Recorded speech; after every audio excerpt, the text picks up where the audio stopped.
Hello, everyone. My name is Marian with DTM Real Talk Channel. It's the channel that you can tune into, have the ability to listen to the thoughts of others about topics all over the world that touch every one of our lives.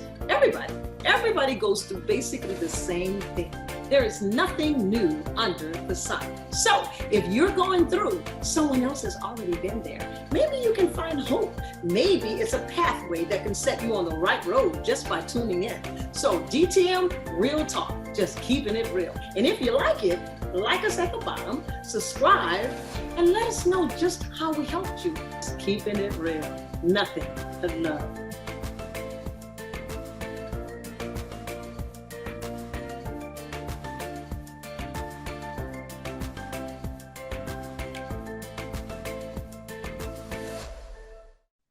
Good evening. Good evening. This is DTM Real Talk, and we are just keeping it real tonight. Today, say good evening to the good folks. Good evening. Good evening. Hey, y'all. How y'all doing tonight? Again, we're excited. Hope y'all heard Miss Virginia last week. She was an amazing little spunky lady, wasn't she? Oh, yes, indeed, she was. Indeed, indeed, indeed. Thank you so much, y'all. We are so excited that you guys have been subscribing, liking, and sharing. Thank you for doing yes. DTM Real Talk has been a blessing to many. I get tons of emails every single day. And the email we got the other day was... Yes, one of the emails we got asked a question, and it's for you. And the question is, what brought you back to Louisiana from Texas? I read it. I read the email. I said, why they want to know that? Yeah, yes. So before we get to why you got back, tell us, why did you leave? Hello. Do my introduction all over again. Hello. First of all, what you guys need to know is New Orleans was built under sea level, below sea level by the French settlers over 300 years ago. Due to history, it's there. Okay. And see, what they don't know is because the Mississippi, I'm going to tell you, I'm going to answer, but I got to give you this. The Mississippi River is the second largest river in the world. Did you know? Okay, yes. Okay. And what happened, well, like they say, what had happened? What happened back then was that the settlers were building New Orleans, right? And they ran out of land. I did research. They ran out of land and they started to build it on swamp land, right? Okay. And while they were trying to figure out how to drain the swamp, the land was sinking. It was steadily sinking. And since then, the engineers, they put buildings and dams and walls to prevent the flooding in New Orleans, because we always get a lot of flooding. Yeah. Right? To prevent the flooding in New Orleans. And it needs sediment, from what I understand. It needs sediment. And to stop the sediment from going in one area, I'm told that without the sediment, the pockets from underneath the surface, they go under the surface. I think that's how I go. The pockets go under the surface, and then the soil begin to sink again. So you're saying you left because maybe your house was built on a swamp and you were sinking? Don't be funny. I just wanted to give the people a little history on New Orleans. Louisiana is known for hurricanes. New Orleans is known for flooding because of being built 300 feet, below sea level. 9 feet, right. It's 9 feet, but over 300 years ago, it's 9 feet below sea level. But I think it's like 2 to 6 now, or something like that. History has it. Mm-hmm. So I've been around these hurricanes for a long time, a long time. Really? Name some of the hurricanes. Went through Hurricane Bessie in 1965. There was Hurricane Dora, Hurricane Elma that I remember, Hurricane Camille back then. But this one, Katrina, was the worst one. And that brings me to why I left. Okay. Okay. Katrina. All right. Yeah, a lot of us left for Katrina. Yeah, Hurricane Katrina. And I was actually separated in 1996, divorced in 1998, kind of just pulling things together, going through that state Okay. of anger, bitterness, all that kind of stuff. And because of the divorce and everything. Okay. And so when Katrina hit, that was in 2005, 2005. I had just bought another house. Wow. I had Yes. just bought a house on Monroe Street. Beautiful home. It was a Okay. double. And my third child was just graduating. And the first one was gone. The second child was gone. The third one was just graduating, but he said he wanted to stay with me that following year. So I stayed Okay. for graduation. And the fifth one was gone. And yeah, Ben was with his father at that time. So it was just that one. And I had just begun to build my insurance agency because I was already licensed.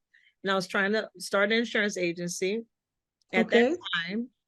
And did really well. Had about 6 agents, was growing the business and just got a house and, So what was insurance your primary income. business, or did you have others? No, well, your cousin. I mean, I'm gonna do whatever it takes. I'll flip a burger. I'm not one to say I wouldn't do this, I wouldn't do that. I'm gonna do whatever it is to make $1 out of 15 cents. But like to sound like my daddy. But yes, indeed. But insurance was my main income. I've been licensed since 2001. But I did not have an agency. I was a broker. And so I was contracted with many different insurance companies. But I decided to build an agency because of knowing the power of residual income at the time. So I started to build it when Katrina hit. And when Katrina hit, man, back then, everybody was like trying to survive. So the thing that went out the window was insurance. If you had an insurance policy, they weren't talking about that. They're trying to survive. So I had a lot of cancellations, negatives, which resulted in chargebacks. And I had thousands of dollars worth of chargebacks. Wow. Yes. Now, when you say chargeback, was that money that you'd have to pay, or that the insurance company? How does a chargeback work? How does that work? Okay. The way it works, the easiest way to put it is that insurance, depending on the company, but normally pays you in advance. Okay. Right? So if you bought a policy from me for $100 a month, they're going to pay me 12 months in advance. Every insurance company not like that. I'm just giving you one example. This one company will pay me 12 months in advance. So if you bought that $100 policy, I just made $1,200. Or they may tell me that I'm only going to get 50% of the advancement. So then I would make $600 off of your $100 policy. So it was like that, depending on the company that I was contracted with. And I was contracted with many. So I don't know which one it was at that time, but that's how it worked.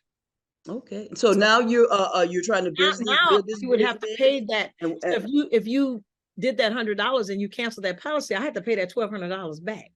Okay. All right. So go ahead. Or write another policy that pays me that. So now we in the midst of all of this, in the midst of Hurricane Katrina. So what happens after that? Well, first of all, I did not want to go. I was one of those people that did not want to leave New Orleans. And the reason why was because we had been through so many hurricanes and we never left. So I was one of the ones that was rebelling within my spirit that I did not want to go. But I thank God that I did listen to my brother and I did leave. Well, listen, I think like the pause. Now, some people will tell me, I know Hurricane Katrina, but when you look at it, look around this United States, there's a natural disaster everywhere. This is true. You agree? I agree 100%. I used to think earthquakes were #1 in California, but they're not. It's Alaska. I was in 3 earthquakes when I lived in California. Louisiana is known for hurricanes. Hurricanes. Florida is known for storms. That's Oklahoma is interesting. number one for tornadoes. Yes. Yeah. So So you're saying no matter where you go in this continental United States, you're going to run into a natural disaster. absolutely, you can't run and you can't hide. So you Can't deal run. with it. Because I wouldn't want to be in New York during a snowstorm. I love Right. you up there in New York, Oh but yeah, I forgot about the snow on the East Coast. The snow, yes, yeah, yes, that's right. That's yeah, right. and a little bit So, of the West Coast too, because right. Washington snows too. Well, I want to ask you a question. If you had a choice of natural disasters, this might sound like a crazy question. Which natural disaster would you prefer? Oh my goodness. I think if I had a choice, working from home like I do, I would Okay. choose the snow. Right. I think I would choose the snow. Okay. Well, I would choose the hurricane because if I had to run, I could at least I might not be able to outrun it, but I'd be able to run ahead of it, escape, from a hurricane than anything else. Yeah, I Right. think, yeah, but then a hurricane too, you can prepare. Right. Yeah, you That's can right. prepare. That's You right. cannot prepare for an earthquake. You cannot Right. prepare for a tornado. No, you can't. You can't prepare for those things. No, you can't. Well, my brother told me to meet him, and we left on a Sunday morning. On a Sunday Mm. morning, heading to Texas, and Okay. we ended up in Tyler, Texas. Wow. What was the travel like? Because for us, it took us 8 hours to get to Natchez, Mississippi. It took us 16 hours to Wow. get to Tyler, Texas. And it's Yes. usually 6 hours to get to Tyler. I had never heard of Tyler, Texas before anyway. Okay. And but anyway, it was 16 hours due to the contraflow. Wow. Wow. Yes. Yeah. So I guess you got a chance to meet some other evacuees, We you did. know. We ended up in a United Methodist Church in Tyler, Texas. Okay. And there was a lot of racial issues going on that we were not aware of. And Wow. that pastor and my pastor, they were sharing, well, he was sharing some of the things that he was going through with his members. And I think, being that I'm a believer, you're a believer, and those that are listening can identify with Yes. this. Nothing touches your life without God's permission. And so Of course, that's right. we ended up in a place where God actually wanted us to be, so that we could Okay. show forth his love in our lives. We Yes. can show the confidence that we had in him, because we had no idea whether we were above water or not. Right. Because they always reference, when they talk on the news as New Orleans, they always reference everything in New Orleans as New Orleans. But I'm Right. on the west side of New Orleans. We call it Yes. the Blessed Bank. They're the West Bank. And Right. when they say New Orleans, they're talking about where the Superdome is. So when Yes. people outside of New Orleans hear the word New Orleans, they think all of New Orleans. That's right. But it's a west side of New Orleans and the east side of New Orleans. Exactly. So yes. We ended up meeting a lot of people from West and East Bank of New Orleans that came to the Methodist Church where we resided before we found housing. Okay. And some of the people that were there, they treated us very nice at the church, but they were going through some racial issues themselves, and God actually used us to show them what was inside of them. So it was really good. That's awesome. That's awesome. Now I know the good folks want to know here what brought you back, but give us a little bit more. What was the culture like in Texas? What were the people like as it relates to what we know about, Louisianians or New Orleanians? I could take that. No offense, Texans. New Orleans is the most hospitable city, I say, in the whole wide world. Wow. Yeah, city, I believe that. The most hospitable city. New Orleans is going to speak to you whether we know you or not. New Orleanians or Naulians, we're going to speak to you whether we know you or not. We're going to say good evening, good morning, and good night. I didn't get that in Texas. Okay. Wow. So I had to adjust. And we're huggers here in New Orleans. We're just hospitable. And I didn't get that. I had to create that. Okay. So because of who I am, I create that wherever I go. Okay. Yeah. There's a saying, you become what you want to see. Mm-hmm. Yeah. Yeah. So I'm a Okay. hugger. I like hugging. So, and some people were resistant to that, and I understand that, you know. Okay. But right. It's different here. If you visit somebody in New Orleans, they're gonna ask you when you come in, you want something to eat? That's what New Orleans said. You want something to eat. Not in Texas. Yeah, we always want to feed you here. Unless they were from New Orleans. That's a different story. Gotcha. And I lived in California for 5 years, and the first thing they would ask you is, you want something to drink? Oh. When you walk in, want something to drink? When I was in Africa, you want some tea? It's about tea and stones, you know? Yeah. Okay. All right. Now, did you rebuild your business in Texas? You know, the funny part is this: because I lost the agency, the IMO, which is International Marketing Company, the IMO that I was with when I was here in New Orleans was actually located in Dallas, Texas. Wow. So I got a chance to connect and start to rebuild again, but not as an agency, just rebuilding my business, individual. Okay. So because of the devastating effect that Katrina had on me and my family, I decided to take a job, a job. Okay. And like I told you, I'll flip a burger in a New York second. But I took a job. God did some humbling in my life. I got to tell the truth. Okay. I just explained to you how a pay scale works when you're employed in the insurance industry.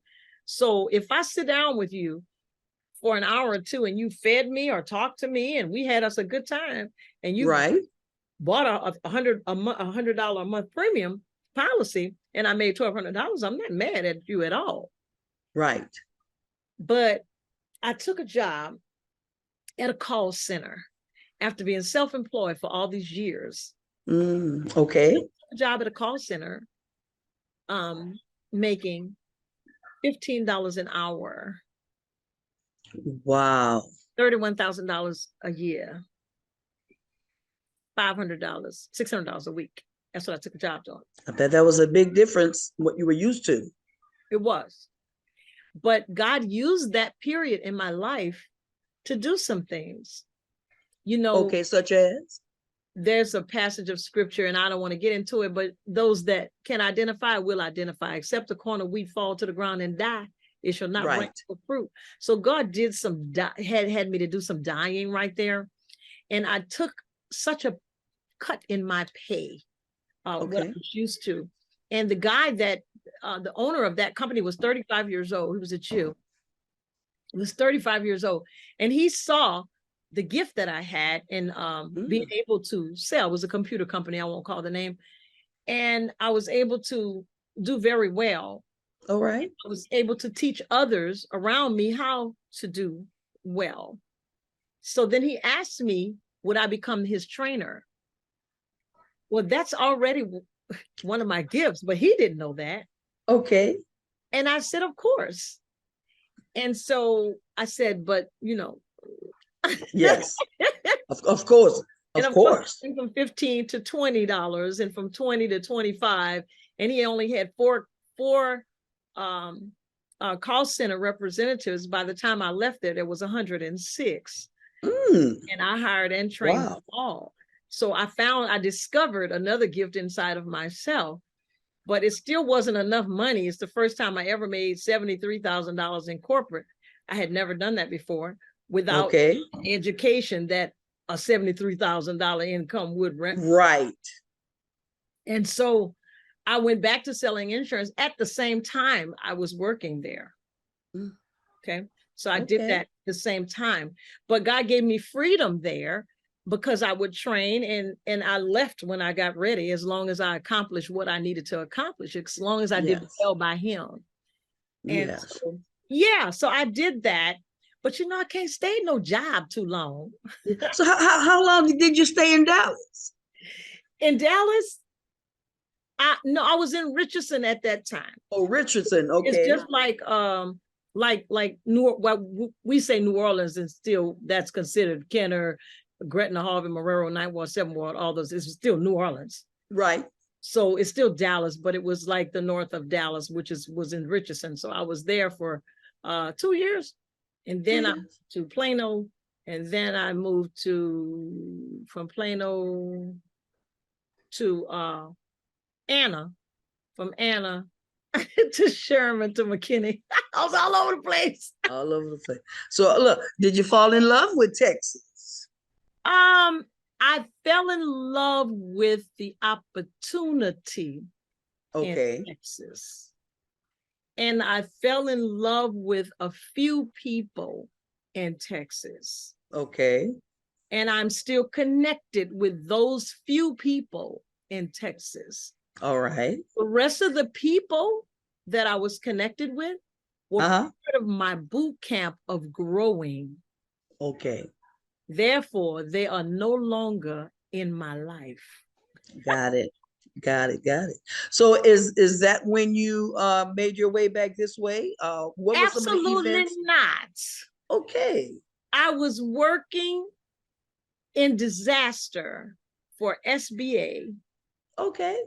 And FEMA. And I was coming from Africa on a mission trip where I trained believers how to share their faith. Okay. And stepping foot on America's soil in October, I believe it was, I got a call from a vendor through SBA to go to Panama City, Florida as a public affairs specialist. All right. And I accepted. Did that. And was on my way. I went to Panama City, Florida, where I was working on a project, cousin. And that project, I needed about 10 grand. All right. And I knew that I could make the 10 grand if God gave me only 6 months.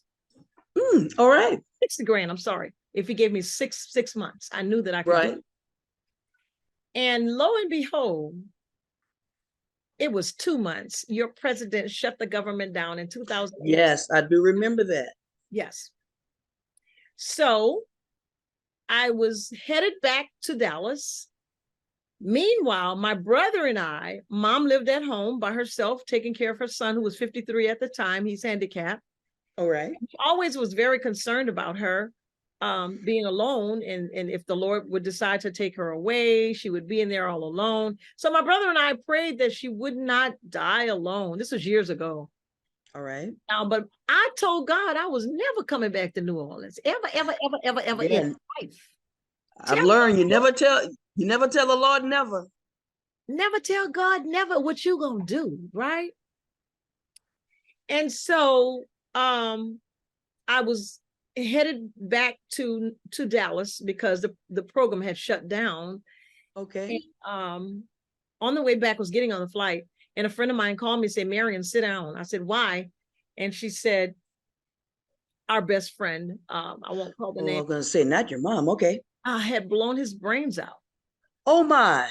And I had just spoken with him like less than 10 hours before that.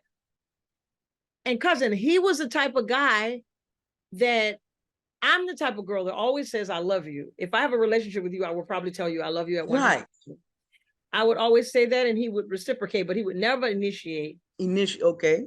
But this particular morning before he took his life, he called me to say, "You know, I love you, right?" I missed it, cousin. He was telling me goodbye. Wow. He did the same thing to his brother, I was told. And so his mom was actually in the next room. That's another story. Oh my. It was a very selfish act, but it was another story. So I was getting off the flight, coming back to New Orleans, not New Orleans. All right. So America. Okay. And I already passed that up. So he shut the government down. That's what happened. Shut the government down, and I'm headed home. And this happens. I get this phone call. That was January 3rd, 2019. I ended up back in Dallas. January 4th, 2019, my uncle dies of cancer. Oh my. I am collecting my thoughts and my emotions to come home, to drive to Atlanta to my best friend's services to attend my uncle's funeral, and with the intention of going back to Dallas to do an event for the mayor, for the homeless. All right. That was what was going on. And that was the plan. So I get to New Orleans, go to my best friend's funeral, go to uncle's funeral. You know it, you were there. Right. 35 days later, I'm getting ready to go back to Dallas. But in the middle of that 35 days later, my mother dies. My Lord. I bet it was really hard for you. That's an understatement. Yes. Happy New Year. You asked me how I got back to New Orleans. That's how. Wow. Best friend took his life on the 3rd. Uncle dies on the 4th. 35 days later, mother leaves. My. And I had no idea what I was going to do, because I knew that I needed to return back to Dallas. But okay. I have a brother that my mom was taking care of. What was I going to do with that? Was I going to go? My brother was, it was just a whole lot of things going on in my head. Yes. And I would say that is admirable, because on average, some would say, well, I'm going anyway. And you'd have to figure that part out, on your own, but it's admirable that you didn't do that. Yeah, but my brother and I worked together on it, I must say. Okay. And together we do it now. It's just that I'm the one that's here. And then I have my own son that's challenged as well. Right. So that's how I got back to New Orleans. So tell God what you're going to do and make him laugh. Yeah. Because a man's heart, this is another Bible scripture, and I'm not throwing this out to y'all YouTube land. I'm just saying, be encouraged, because you can direct your way. You can make the plan. A man's heart devises his way, but it is God that directs. God, that's right. So I'm very thankful. Right. I've learned a lot of things about me since I've been here. Okay. I've learned that I'm not as compassionate as I thought I was, that I was very selfish in many areas that I didn't think I was. I've learned some things about me that I didn't like. Yeah. But the beauty of it is I'm in the process of changing those things. I understand. And God is bringing me places in my life that I needed to be, but I wasn't going to be able to make it there with the attitude or in the way I was. So I'm grateful for that.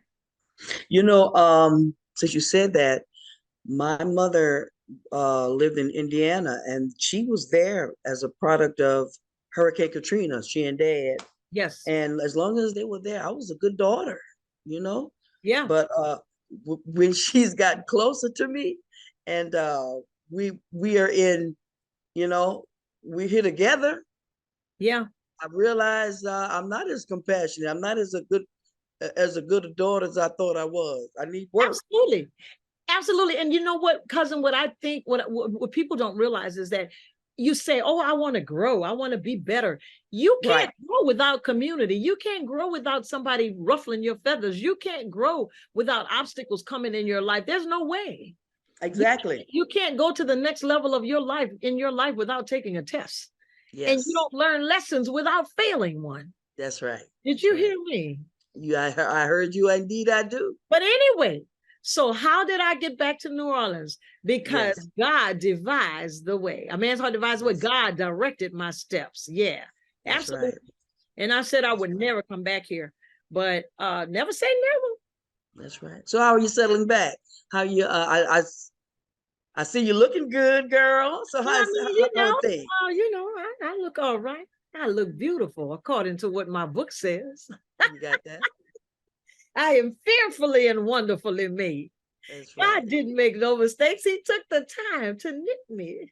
That's right. So how are you settling in? How are things going? I mean, what's up? Tell us what's going on. Well, there's a lot going on and a lot that I'm not at liberty to say. But I got back to New Orleans, since that was the question initially. All right. By way of God restructuring, redirecting by way of his sovereignty in my life. And so since I've been back, I've been able to publish my first book, Determined to Discover Why. Congratulations. On Yes. Amazon, you know that. And yes. Let's see. I've also became a part of a most powerful women's group called WOPT, Women of Purpose Today. Yes. And we are absolutely growing by leaps and bounds. Why? We probably get on each other's nerves a lot, but it's a beautiful thing because we actually begin to learn about each other, to be able to encourage each other, comfort each other, correct each other. Oh, it's awesome. How many women, you know, can do that without wanting to take their marbles and run home? Not many. Yeah. Now, about this women's group, is this like, are there dues? Is this like a social group or? It's not a social club at all. Okay. No, not at all. It's a group of women growing in Jesus Christ from all over the world. Awesome. And since then, God has directed me to a coaching business, and I've had a few clients. That's been very good. Wow. Because the main focus is, if you are walking in a state of unforgiveness, there are devastating results from that. And so help women to reach a place of discovery, a place of actually releasing and walking in freedom. So the coaching program, and then this YouTube channel, I can't tell you the blessing that has come through this. I had to turn the comments off, y'all know that. But the blessing that has come through this are personal because they come by email. And whoever you are that wanted to know why and how I got back to New Orleans, there's the answer. There's the answer. And what's going on in the future, I'm not going to say right now, but God's put another dream in my heart. Well, amen. I've started working on it since May 5th. And I am believing God for it to come to fruition, and it's on its way. It's here now. It just hasn't manifested itself. Well, one last question. I know some really, really blessed fella out there might want to know, is there a Mr. Wonderful in your life? You must say so. Oh, my cousin, y'all. That's my cousin. We are not even going there. Okay. This is DTM Real Talk, and we just doing what? Keeping it real. Keeping it real. We'll see y'all next week.